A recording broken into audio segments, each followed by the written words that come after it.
ఈరోజు టాపిక్ ఏంటి అంటే అన్ని చోట్ల తుఫాన్కి ప్రజలు ఇంట్లోనే ఉండండి అని చెప్పి పొద్దునుంచి ప్రభుత్వాలు అన్ని చర్యలు తీసుకుని అందరినీ సురక్షిత ప్రాంతాలకు తరలిస్తున్నారు.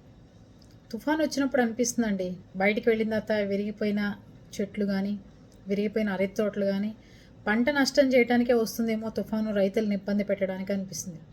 పంట చేతికొచ్చే టయానికి మొత్తం వాలిపోయి ఉంది పాపం. కాస్త ఒక వారం రోజులు ఉప్పికి పడితే మొత్తం ధాన్యం కోసేసేవాళ్ళు.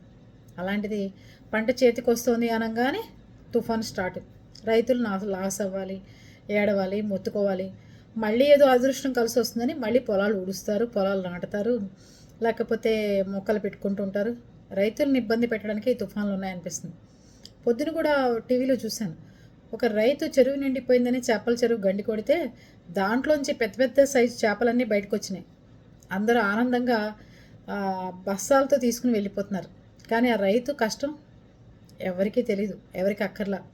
అరే దగ్గరలో ఏం చెరువురా, పాపం వాళ్ళకి తీసుకెళ్ళి ఇచ్చేద్దామని లేదు, ఏమి అనిపించదు. దొరికిన వాడు ఆనందపడతారు, నష్టపోయిన వాళ్ళు బాధపడుతూ ఉంటారు. మరి ఆ రైతు వలేసుకుని ఎందుకుని ఆ చెరువుని పట్టలేదో గండి కొట్టలేదో తెలియలేదు నాకు. మొత్తం చెరువులో ఉన్న చేపలన్నీ బయటకు వచ్చేసినాయి. అది రైతుల్ని నాశనం చేయడానికి తుఫాన్ వస్తుందేమో అనిపిస్తుంది నాకు. మీకేమనిపిస్తుంది?